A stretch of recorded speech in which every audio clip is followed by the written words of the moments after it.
meron po tayong 5 square meter. I-convert po natin siya to square centimeter. So, what you're going to do, dapat ito muna, no? Alam nyo dapat tong,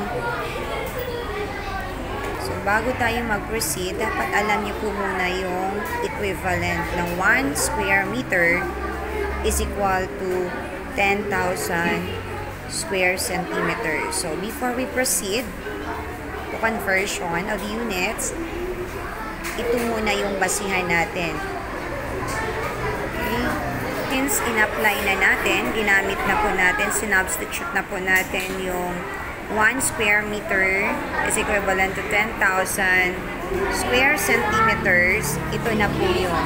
So, 5 square meters multiply, ita-times po natin sa 10,000 square centimeters over 1 square meters.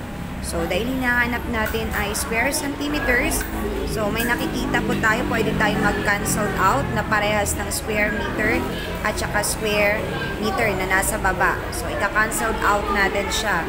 Ayan, i-cancel out natin yung parehas na square meters. So, ngayon, ang natitira na lang po, 5 times 10,000 square meters. After, diba, na-cancel out na natin yung square meters sa square meters. So, ang natitira na lang ay 5 times 10,000 square centimeters over 1. So, you are going to multiply. I-multiply mo yung 5 sa 10,000 centimeters squared. So, ang magiging sagot ay 50,000 square centimeters over 1. So, 50,000 divided by 1, then still, ang sagot niya ay 50,000 square centimeters, or kung pwede din ganito ang sagot mo, 50,000 squared centimeters.